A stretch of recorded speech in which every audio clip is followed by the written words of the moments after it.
But Dave, the football stuff, the first one, this is one where not going to be the longest of segments. It's just kind of news that happened.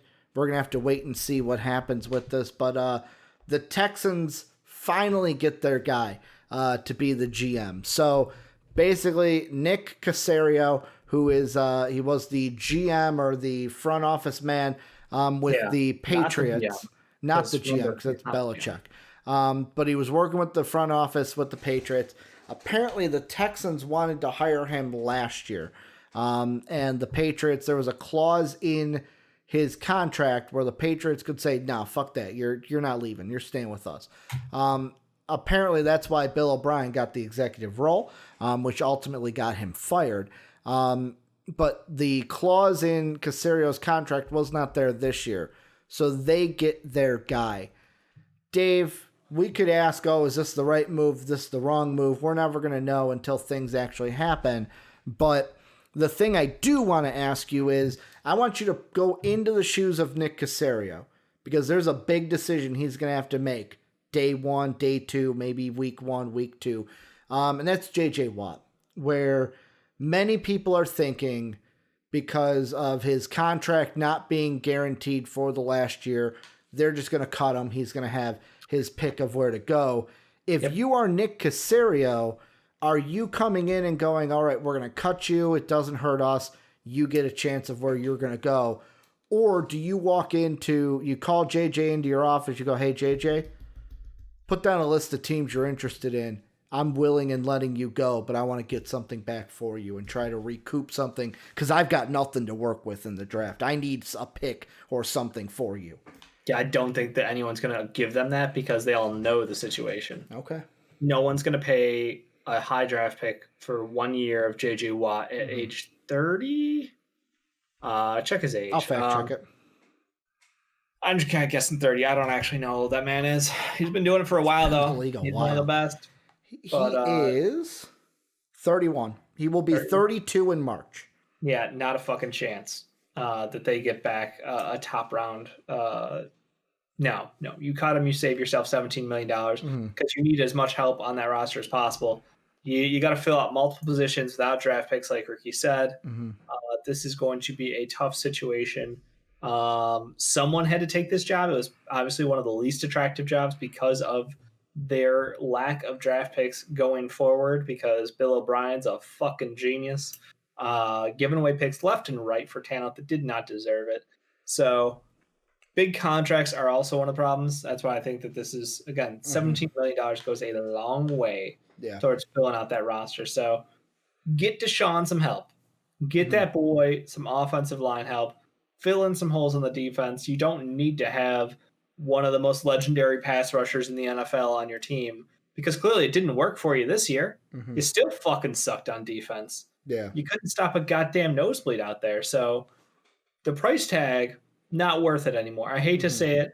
J.J. Watt on a team surrounded by talent probably will thrive. He could be 12, 14 sacks again, just like that. But on this team, no. So it's just value to the team. You say, I appreciate everything you've done for the franchise. You've been an excellent player. You're likely going to be a Hall of Famer. I don't know if the Houston Texans do a Ring of Honor deal, but he'll be there. He'll fucking be there. But the smart business move is to cut ties and move forward. And one of the things that I did look up is the Texans this year do have 8 picks. So you might think like, oh shit, Ricky, they got 8 picks. They're all between rounds 3 and 7, Dave. So like the only way I look to shop JJ Watt is if it's like, can I at least get like a third, a fifth, a fourth? Like, can I get any pick for him? Because any pick might be better than no pick. But you're probably right. Teams are probably like, why the fuck would I even give you a conditional fifth when I know you're just going to fucking cut him anyways? Exactly. Like, you don't have to trade him. Kind of and a $17 thing. million. Who has $17 million for a 1-year deal for a guy who did not produce this year? Yeah, I'm trying to think of like teams that would need him. Like the Saints would be one. I know Jake's going to say no, we don't need him. $1 billion over the cap already. Yeah, they are the worst cap situation in the entire league. So like, yet again, the teams that have the cap might not be the teams that he even wants to go to. Jake goes, actually, he would really like J.J. Watt on that team. To me, the interesting thing, and yet again, this hit Twitter like crazy today when it came to the Texans, because today the Eric Bieniemy interviewed with the Jets. So far, Bieniemy has interviewed with, and Adam Schefter said, Bieniemy has interviewed with the Jaguars for their job, the Jets for their job. He interviewed with the Chargers already, and on Monday he interviewed with Atlanta and Detroit. He now has an interview with all teams except the Texans. Now, the thing I'm looking at in this is this the Texans basically saying we wanted to get our GM before we, like, now it's like it's Caserio's pick. If he wants to interview Bieniemy, he's going to interview Bieniemy. Yeah. Or is this just something where, like, yet again, I hate to say this, but are the Texans going to be the team that finally, like, basically, because the one thing I've always said about Bieniemy is not that he shouldn't have a job, because I feel like if you feel like he's the right coach, go ahead and hire him. Right. But I always feel like every year we throw his name out because he's the Rooney Rule coach, to where it's we have to interview a minority. You're the guy that falls into that category. Is this the Texans basically saying, yeah, we have no interest in you, so you know what? We're not even going to waste your time. We're not going to waste your time. We're not going to waste our time, because just bringing you in for an interview just to satisfy this rule isn't fair to you and isn't fair to us. Like, is it more of the former of, hey, we're waiting for our GM to get in here and he might decide to interview him? Or could it be the latter of, no, we don't have an interest in you and we're not just going to go through the motions because some rule in the NFL tells us we have to? I would like to think it's because they don't have a GM. And usually you want your GM to be the guy who picks your coach, who picks the sporting staff out there, agrees with the coach to build out that roster, build out that assistant team, build out, who we're going to pick in the draft. All that is collaborative. And without the guy up at the top in the GM, nobody else should be making that decision on behalf of the Texans, as proved by this Texans team sucking. No one deserves to make the call other than their new GM. So I do wonder if Nick will reach out and set up an interview at some point. Again, interviews this year are kind of weird because you're not going to go there in person. It'll all be over Zoom calls anyway. I would think that, hey, obviously the Chiefs are doing something on offense that not a lot of the other teams are. Yes, they have perhaps the most talented quarterback we've ever seen, but we have a guy who's pretty good too, last time I checked. Deshaun Watson can make some magic fucking happen out there.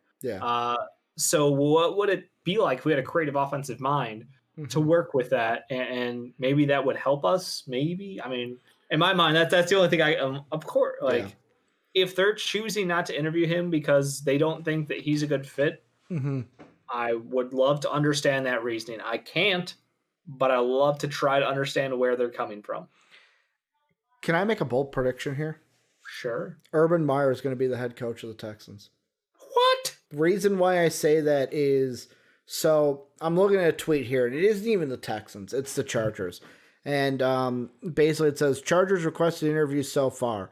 Bieniemy, Dabble from the Bills, Jason Garrett, Joe Brady, Brandon Staley, Matt Eberfluss from the Colts, Arthur Smith, Robin Salah. They are also tied to Urban Meyer. I read that and I'm like, the Jaguars can't be the only team tied to him. The Jaguars can't be the only one. Like, yet again, we talked about him being basically going to Jacksonville because he's got the ties with Florida. But the thing that I just think about in my head is, what did Deshaun Watson say about this team? He said, he tweeted out, we need a culture change. What were we talking about with Urban Meyer? What he's going to, like, what he would do to a team is basically come in and say, this is the new culture. Work with young guys. This is a team that might be going more young to where it's like, hey, we've got a quarterback we can work with, but we can get draft picks that can come in and help us hopefully win sooner rather than later. And I feel like Urban Meyer, with the quarterbacks he's had in college, I feel like he could have an offensive system that works with Deshaun Watson. Like I said, bold prediction out there, but like in my head, I'm piecing it together to where it's like, is this also a decision of we're not going to interview Bieniemy because we already know who our guy is and we're going to go 100% on Urban Meyer, and is this basically the best well-kept secret in the NFL because no one's tweeting about it? The only thing I could think why Urban Meyer would be good there is because they have Deshaun Watson, who is a quarterback who can run, and that's the point that they emphasized today on Pat McAfee's show was that his style of winning, his way to get the ball in the end zone was heavily through a quarterback who had mobility, who ran the ball. They didn't think it was going to be sustainable at the NFL level with the shots that people were taking because it wasn't a similar style to what the Ravens are doing with Lamar Jackson. So it was the question of like, well, who knows? Maybe this could work. But I don't think this is the right fit. I think that this is a pissed off team that has talent, but lacked leadership. They lacked the right guys making the right calls to win them games because they had talent on that roster. They fucked it up. Is Jason Garrett then the guy? Oh, please. You bring in the Texas guy back to Texas. Stick it to Jerry. Yeah, you know what? Let's go hire Jason Garrett. Let's do that. He made Colt McCoy look like a quarterback. Because I'm looking at fucking guys out there. There's no besides Meyer and Garrett. There's no coach out there that is like he's had experience as a head coach. He's a guy we need. The other ones are just like, well, this offensive coach would work with Deshaun, but is he going to be able to do, like, is it a Matt Nagy situation of like, hey, we think he'll work with Mitch Trubisky, but oh, wait, everything else that you need to be a head coach, you've kind of fallen on. And also, it turns out that Mitch Trubisky is not equal to Patrick Mahomes. Yeah. It turns out what Patrick Mahomes can do, not what Mitch Trubisky can do. So when you call plays for Patrick Mahomes, that's great for Patrick Mahomes. But when you try to have Mitch Trubisky to do Patrick Mahomes, especially when you try to get Mitch to throw left, man, like that's tricky. You can't quite do that. Yeah, that's tricky. It's going to be interesting to see now that the Texans have their GM, though, what they now do. And I just can't wait till one of these coaching vacancies gets filled, which, by the way, you know how I asked you earlier this week, what's the most enticing job? Yep. You know what job I left out that I realized 2 days later? Which job? The Lions. Totally forgot they were hiring a coach, too. Just forgot they fired Matt Patricia. Very true.